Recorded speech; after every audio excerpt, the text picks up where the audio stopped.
Alright, so in this one we're talking Drive Knight and Nyan and what the possible future of these two characters is going to be, as well as where I feel their storylines are headed and why they're probably going to be interjecting. So Chapter 120 essentially wrapped up this little mini arc that we got between these two characters.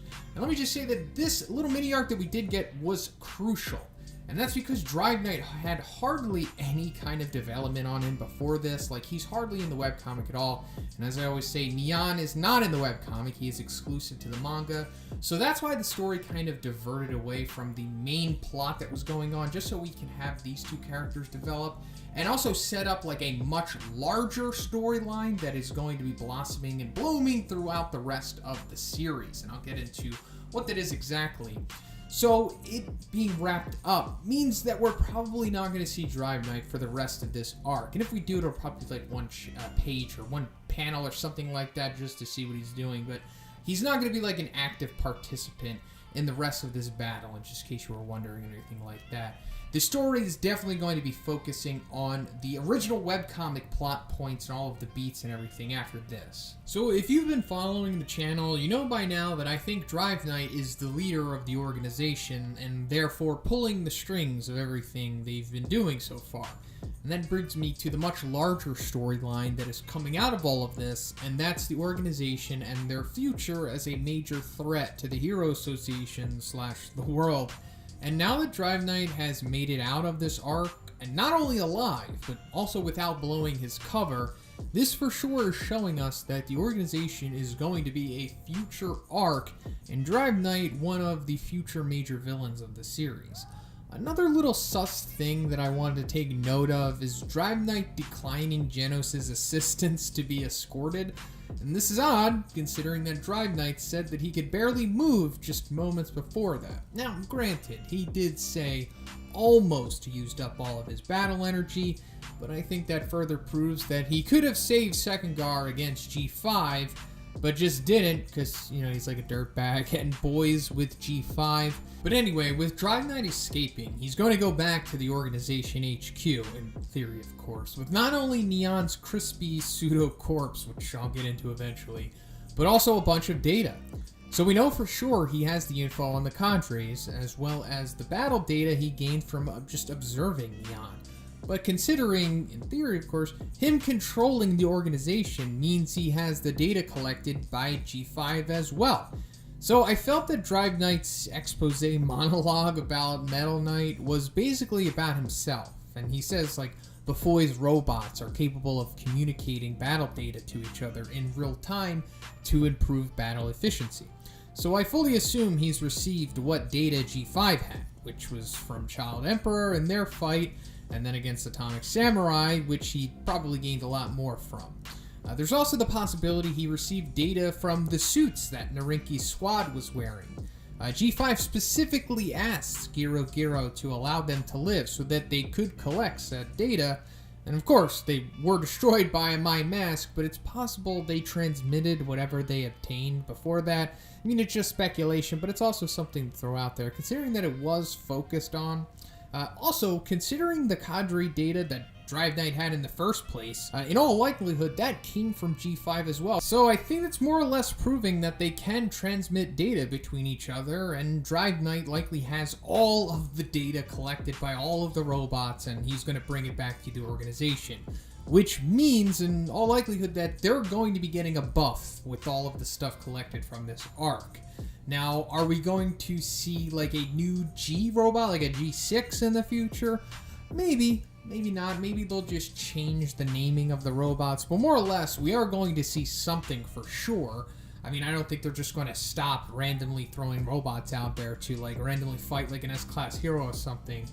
But what is it going to be like, and how powerful will it be? Well, let me go into my Nyan stuff, and then I'll try to come up with a better answer after that. So in Chapter 120, it was revealed that Nyan was still alive, and some people might have thought that like Drive Knight simply wasn't powerful enough to fully take him out, but I don't think this is the case at all. I mean, it seems like Drive Knight purposely left him alive, you know, because of what he says to Genos when he says, like, He's going to put him through a dissection study and use it as a reference for biological weapon replicas, and goes on saying it's necessary to conduct research to learn from these unknown life forms. So I think it's foreshadowing of what's to come, most likely. So let's go into the biological weapon thing. Like in this case, I don't think he's talking about a virus or anything, which is like the most common biological weapon. I think it likely means like an android or something like that. And the replica thing could be pointing to what the next G robot could look like. Instead of it being like a standard robot with AI and metal and everything like what we've seen with G4 and 5, it could be now some kind of like organic android thing, or like something possibly entirely organic.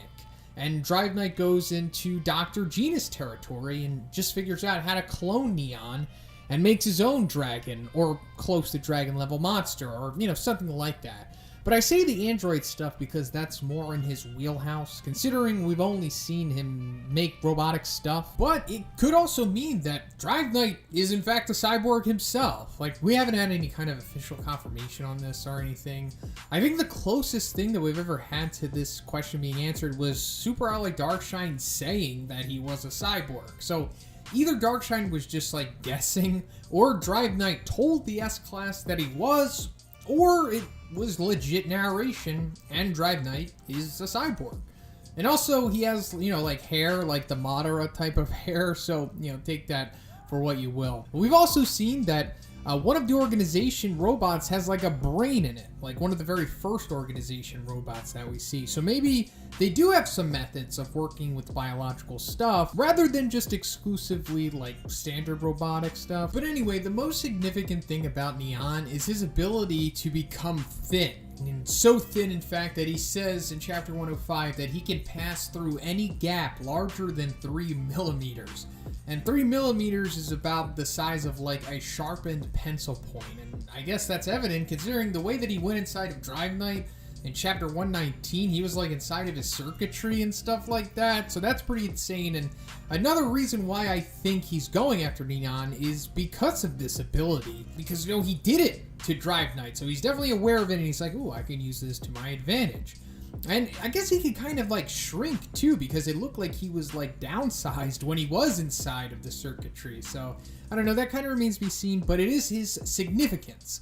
So it's possible that Drive Knight could somehow isolate this ability and work it into either himself or a future G robot. Now, of course, that would make him super formidable, like the G robot. Drive Knight is already formidable. But if an organization robot were to appear with those abilities, it would be pretty darn sus, since they know, well, at least Genos and Second Guard knows, that Drive Knight was the last person to have Nyan. So they kind of put two and two together. They're like, oh, well, it was him. But then again, he could just lie, like he did before. And we also can't forget about Nyan's claws and the feline retribution attack that they're capable of. So it's also possible that he adapts that into one of his tactical transformations. He gets like Shredder claws or something, or applies it to the, in theory, G robot, G6 as well. But that seems like less biological and more something will he be capable of, like with robotic technology. So now that we have all of this mapped out, when could we possibly start seeing the fruits of Drive Knight's labor, or just the organization re-enter the story in general? Well, probably not for a while, because like I said in the beginning, they're going to be following the original story of the webcomic and all of the big parts that happen after this part. And that's going to take probably like another year, a year and a half maybe to get through. I mean, even if we do stick to the bi-weekly schedule like Murata has graciously been giving us so far, it's still going to take a while because there is still quite a bit of the story that needs to happen. And after that, the story doesn't really focus on Drive Knight or the organization at all. Not spoilers, I'm just saying that it doesn't happen. So if it does happen in the manga, it could happen at any point after this entire arc is over. So I feel like it's probably going to start blooming soon afterwards. We're probably going to start seeing what Drive Knight has been up to, as well as like maybe that's when G6 shows up possibly, but it won't be like a big focus of the story. The organization and their whole big thing and Drive Knight being revealed as one of the biggest villains in the series won't happen for a very long time. Like, I'm thinking, I don't know, consider...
there's going to be at least 3 more arcs, give or take, after the big Monster Association arc. It's going to be like 3 years, maybe 2 at the minimum before we start seeing something like that happen. But that's pretty much it for the video today, guys. Let me know what you think about this. Do you think we're going to see Drive Knight adapt the 3mm thin ability to himself, possibly, or a G6 in theory? Let me know. And if you like the video, guys, please give it a like. I also have a Patreon, gives you access to a weekly Q&A, and if you haven't already, please subscribe as well. Have a great day.